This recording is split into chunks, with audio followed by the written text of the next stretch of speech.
Have you ever noticed how the loudest people in the room are often the most insecure?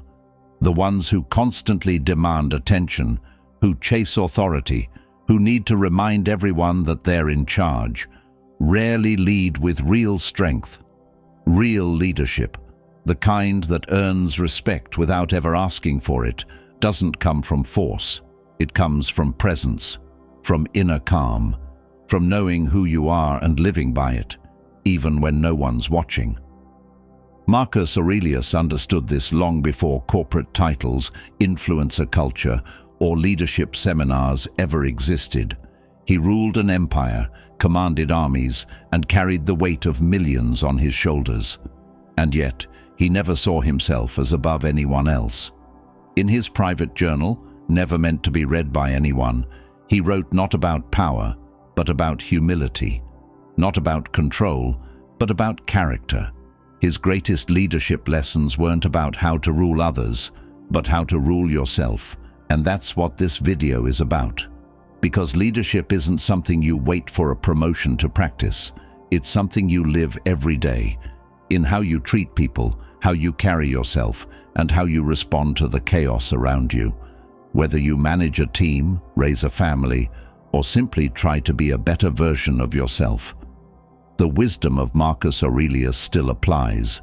And by the end of this video, you'll see that the most powerful leader you can become is the one who leads from within. Lead yourself first before leading others. We all want to be respected. We want our voice to carry weight, for others to listen when we speak, to step into a room and be felt before we even say a word. But the truth is, you can't lead others if you haven't learned how to lead yourself. And Marcus Aurelius knew this better than anyone. He wasn't born into calm. His life was filled with war, betrayal, political pressure, and personal tragedy. Yet through it all, he stayed grounded. Not because life gave him peace, but because he created it within himself. In meditations, he reminded himself daily to be firm, fair, and focused, to show up with discipline, not distraction. And that's the first lesson in leadership. You are your first follower.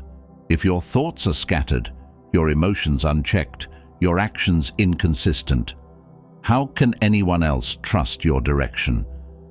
You can't ask others to be better than the standard you set.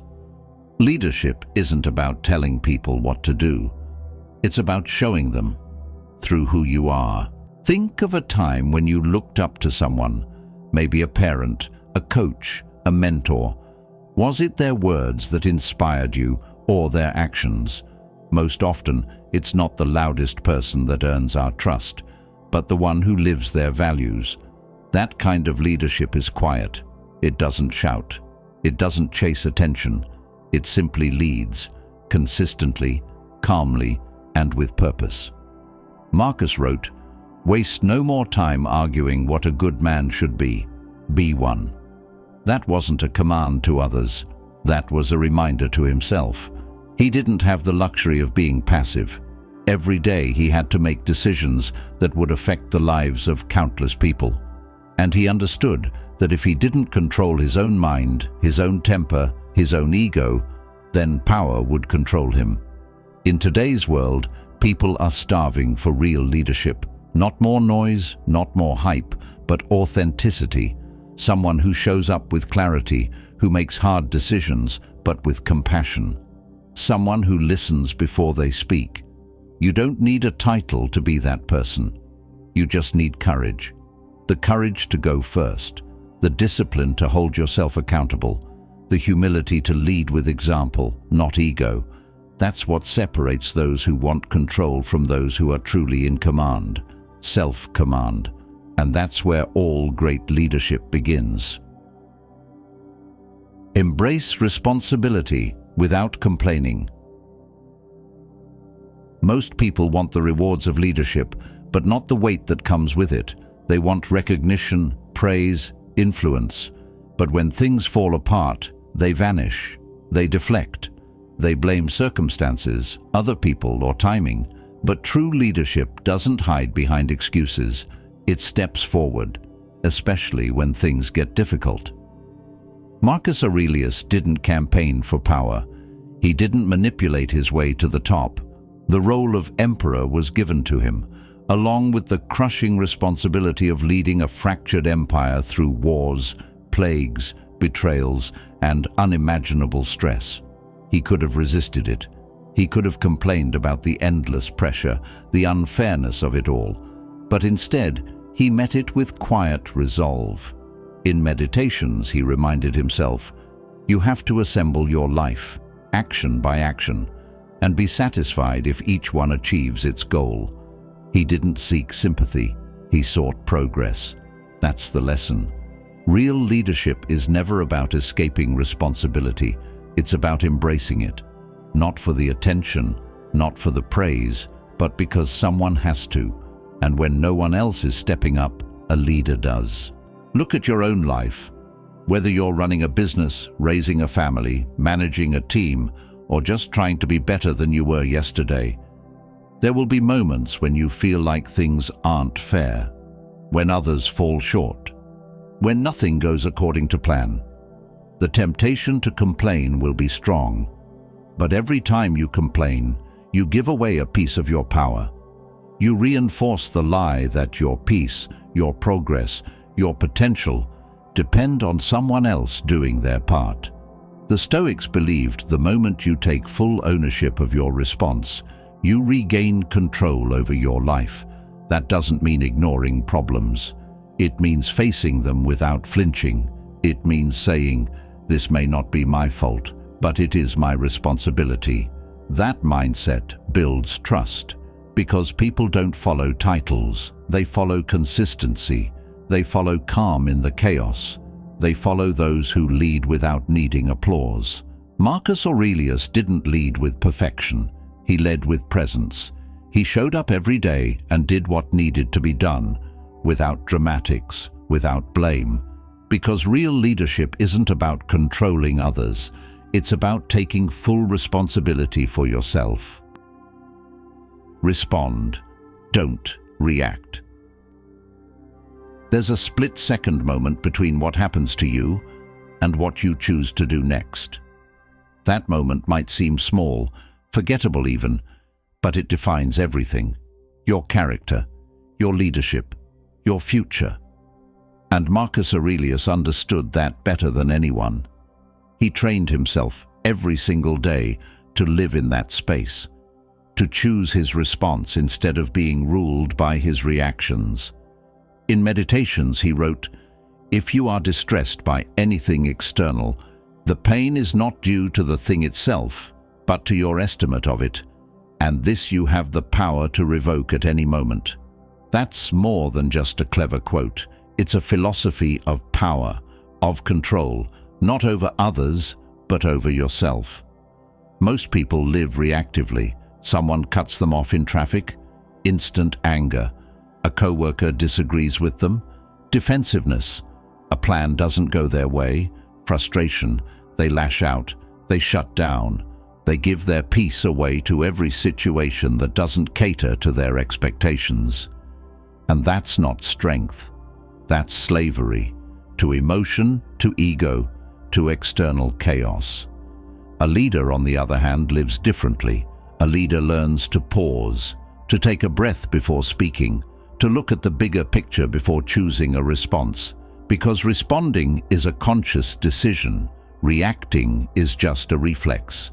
Think about someone you respect, not for what they've accomplished, but for how they handle pressure. Chances are, it's not the person who yells the loudest or argues the longest. It's the one who remains composed when things get tense. The one who can listen without interrupting, disagree without disrespecting, and speak without trying to dominate. That kind of leadership is rare, and it's powerful. Imagine you're leading a team and someone under-delivers. You could criticize them publicly, let your frustration leak into your tone, make them feel small, and maybe they deserve it. But what does that really achieve? It might feed your ego, but it won't grow your team. Or you could pull them aside, speak with honesty, but also curiosity. and use that moment not to tear them down, but to build them up. That's leadership, not just reacting to what went wrong, but responding in a way that makes things better. Marcus wasn't emotionless. He was disciplined. He felt everything: grief, anger, pressure, but he refused to be ruled by those emotions. He didn't numb himself. He mastered himself. Because when your emotions are in charge, your values disappear. But when your values are in charge, your emotions become fuel, not fire. In today's world, everyone wants to be heard, but few want to listen. Everyone wants to be understood, but few take the time to understand. Leaders do both. They respond with clarity. They respond with poise. They understand that every reaction is a vote for who they're becoming. So they vote wisely. This isn't easy. It takes practice. It takes self-awareness. But the good news is, it's a skill. You can train yourself to pause, to observe before judging, to ask before assuming, to breathe before deciding. So the next time something triggers you, an insult, a setback, a broken promise, don't just react. Step back. Ask, what would the calmest, wisest version of me do right now? And then act from that place. That's what Marcus Aurelius did. And that's why we still talk about him 2,000 years later. Because real leadership isn't about controlling outcomes. It's about controlling yourself. Make time for stillness. In a world obsessed with speed, stillness almost feels rebellious. We measure our worth by how busy we are, how packed our schedules look, how quickly we respond. And yet, the deeper truth, the one the Stoics knew, is that true leadership isn't forged in motion, it's forged in stillness. Marcus Aurelius ruled the most powerful empire in the world. He could have filled every moment of his day with meetings, politics, battles, and commands.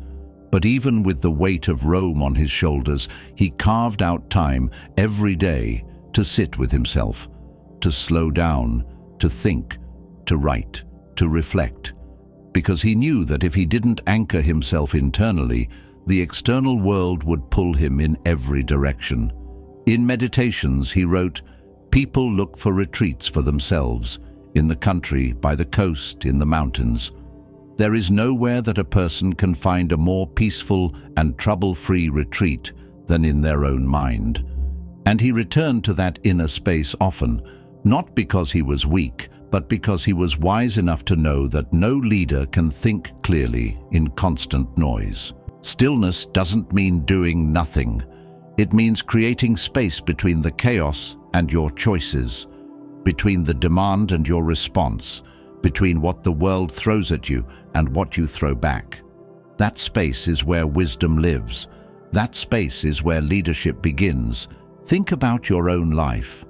When was the last time you sat in silence without reaching for your phone, without refreshing your inbox, without trying to fill the gap with noise? Most people are terrified of stillness because in stillness, the truth starts to speak. You begin to hear your doubts, your fears, your desires. But you also start to hear your inner compass. What matters, what doesn't, what your next move should be. In modern leadership, we glorify the hustle, the long hours, the burnout, the grind. But Marcus would have called that slavery, not freedom, not clarity, just distraction. The leader who never slows down isn't impressive, they're dangerous. Because a mind that's always running never has time to reflect. And without reflection, mistakes repeat. Ego takes over, wisdom fades. Now, more than ever, stillness is a superpower. It sharpens your thinking, it strengthens your decision-making, it brings you back to what's real. When you're grounded, your presence changes everything. People feel it, they trust it, they follow it, not because you're loud, but because you're clear. Even 10 minutes of silence a day can shift everything. No music, no scrolling, just you and your thoughts. You can write like Marcus did. You can sit and breathe. You can ask yourself the questions you've been avoiding. Stillness gives those answers a chance to rise. And don't confuse stillness with passivity. Stillness isn't weakness, it's restraint. It's the strength to hold back when the world tells you to rush. It's the ability to wait without anxiety, to reflect without spiraling, to listen without reacting. That's not soft, that's powerful.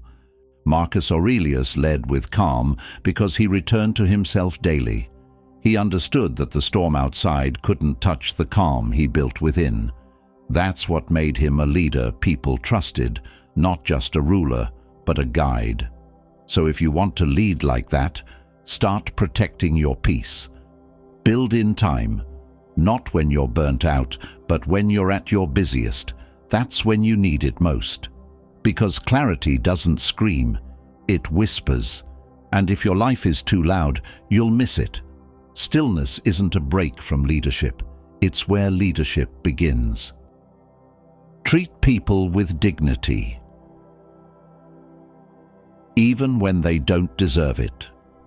One of the greatest tests of leadership isn't how you treat people who admire you. It's how you treat people who don't. The critics, the difficult ones, the people who challenge your patience, question your authority, or act out of fear, ego, or ignorance. It's easy to be kind to those who are kind in return, but real leadership shows itself when grace is the last thing someone deserves, and you offer it anyway. Marcus Aurelius was no stranger to betrayal, sabotage, or personal attacks. As emperor, he was surrounded by politics, rivalries, and people who would have gladly taken his crown. And yet, he chose to lead with dignity. Not because everyone around him earned it, but because he refused to be pulled down to their level. He once wrote, "The best revenge is not to be like your enemy." That wasn't weakness, it was discipline. It was strength that didn't need to shout. Anyone can lash out, anyone can humiliate or dominate when they're in a position of power. But a Stoic leader asks a better question. What kind of person do I want to be in this moment? Not what will hurt them, not what will make me feel superior, but what will preserve my character and elevate the situation. In leadership, every interaction matters. People are watching not just what you say, but how you say it, how you handle pressure, how you treat the ones who mess up, and especially how you respond to those who don't respect you. That's where your values either show up or fall apart. Think about it. Have you ever worked under someone who ruled with fear? The kind of person who humiliated others in meetings, who used their title to belittle, who demanded obedience but never earned trust. That isn't leadership. That's insecurity hiding behind authority, and it always leaves damage behind. Now contrast that with someone who led with calm confidence, someone who listened when it was hard, who corrected without shaming, who held boundaries but never lost their humanity. That kind of leader stays with you, because they didn't lead from ego, they led from character. Marcus Aurelius could have ruled through intimidation, but instead he practiced patience, even when others tried to provoke him. He knew that how you treat others says more about you than it does about them, and he believed that dignity wasn't conditional. It was a standard you set for yourself, regardless of how others behave. This doesn't mean letting people walk all over you. Stoic leadership isn't passive. You can be firm and compassionate. You can hold people accountable without stripping away their dignity. It's not about avoiding hard conversations. It's about having them with clarity and respect. Because here's the truth. When you respond to disrespect with dignity, you disarm it. You remove its power. You show others that your values aren't situational. They're consistent. And over time, that builds something stronger than fear. It builds trust, even from those who once resisted you. In a world obsessed with dominance, choosing decency is radical. It stands out. It makes people take notice. Not because it's flashy, but because it's rare. And rare things are valuable. The people you lead won't remember every decision you make, but they will remember how they felt in your presence, especially when they were at their lowest. Were they seen? Were they respected? Were they given a chance to grow? Marcus led not just with power, but with poise. And that's the kind of leadership that endures, not for a moment, but for generations. Treat people with dignity, not because they deserve it, but because you do. Let go of the outcome, focus on the effort. We live in a world obsessed with results. Everything is measured: performance, productivity, followers, income. We're taught to fixate on outcomes, to define success by external markers, and to believe that if the result isn't what we wanted, the entire effort was wasted. But Marcus Aurelius would disagree. In Meditations he wrote, "Do your duty, let it go." It's simple but powerful, because he knew that you can give everything, your time, your focus, your heart, and still not get the result you were hoping for. That doesn't mean you failed. It means you did your part, and that's all life ever asks of you. When we tie our worth to outcomes, we set ourselves up for suffering. We become anxious, controlling, desperate to force things into place. And when things don't go as planned, we spiral into self-doubt, frustration, even bitterness. But the Stoic understands that while we can control our effort, the result will always belong to fate. Think about an artist. If they paint solely for praise or recognition, their work becomes hollow. But if they paint for the love of creation, for the process, they find peace in the doing, not just in the applause. The same applies to your leadership. If you show up just to be seen, you'll burn out the moment you're overlooked. But if you show up because it's who you are, because you care, because it's your standard, then you're grounded, no matter the outcome. This isn't about giving up on goals. It's about detaching from the need to control how and when they manifest. You can pursue excellence and still release the need to manipulate every detail. You can care deeply and still accept what's outside your influence. Marcus led armies, governed an empire, endured war and loss. He wanted victories. Of course he did, but he didn't cling to them. He focused on right action, on showing up with integrity, clarity, and discipline, and whatever happened after that, he let it be. That's what real strength looks like, not controlling the result, but owning the input, not chasing approval, but honoring the process. So ask yourself, what if you gave your best every day and trusted that was enough? What if you stopped measuring your worth by wins and started measuring it by how well you live your values? Let go of the outcome. Focus on the effort. That's where freedom lives. Remember, death levels all titles. No matter how much power you hold, how many people admire you, or how high you climb, one truth remains. Death levels all titles. Emperor or peasant, CEO or janitor, celebrity or unknown, we all return to the same place. And Marcus Aurelius thought about this every single day. He wasn't obsessed with death. He was clear-eyed about it. He used it as a compass, a reminder of what truly matters. In Meditations, he wrote, "You could leave life right now." Let that determine what you do and say and think. That's not morbid, that's freeing. Because when you realize that all of this is temporary, you stop wasting time on ego. Modern leadership often gets tangled in status. People chase titles, recognition, influence, believing it somehow makes them more. But Marcus knew that leadership isn't about hierarchy. It's about humility. It's about being a servant to purpose, not a slave to pride. Imagine you've just been promoted. Everyone congratulates you. You feel important. But within weeks you realize the title didn't change who you are.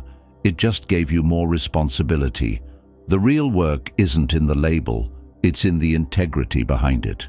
And that's what Marcus understood. that your title means nothing if your character is hollow.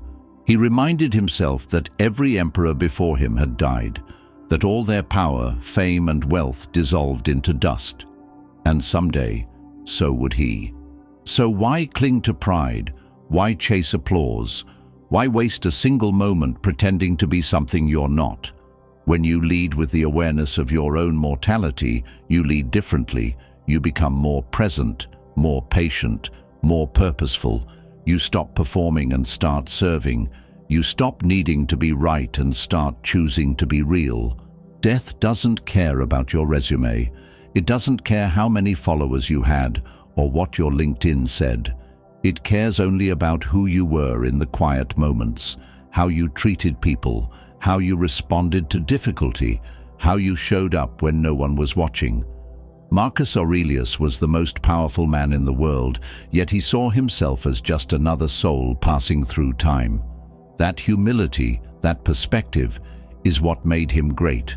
Because in the end, it's not your position that defines you, it's your presence. Leadership isn't about controlling others. It's about mastering yourself. It's not about being the loudest voice in the room or holding the highest rank. It's about how you carry yourself when things get hard. It's about the discipline to stay calm in chaos, the humility to keep learning, the courage to keep showing up, even when no one notices. Marcus Aurelius didn't lead because he was perfect. He led because he was willing to do the hard, unseen work, the work of managing his thoughts, taming his ego, and rising above impulse. He made time for reflection. He focused on his effort, not his image. He treated people with dignity, took responsibility without complaint, and reminded himself every day that his title meant nothing if he didn't live with virtue. That's the kind of leadership the world is starving for. Not flashy, not forced, but real. Leadership that starts in the mind and radiates outward in action. Leadership that doesn't demand respect but earns it, quietly, consistently. And you don't need to be an emperor to lead like that. You don't need a stage or a title or anyone's permission. You just need the willingness to go first. To lead yourself through adversity, through fear, through uncertainty. To be the calm in the storm, the steady presence in a frantic world. That's what makes people trust you. Not what you say, but who you are. So ask yourself, what kind of leader do you want to be when no one's watching, when things don't go your way, when you're tired, frustrated, or afraid? Because it's in those moments that leadership is forged. The Stoics didn't just leave us philosophy. They left us a roadmap for how to show up, how to act with intention, how to move through life with clarity and strength. And every day you get to choose whether or not you'll walk that path. Lead yourself first. Do the work. Stay grounded. And remember, true leadership doesn't echo through applause. It echoes through the quiet impact you leave behind in the lives you've touched. If this resonated with you, there's another video waiting that'll take you even deeper into Stoic wisdom. Click on it and keep learning. And if you haven't already, subscribe so you never miss these insights. Thanks for spending this time with me. I'll see you in the next one.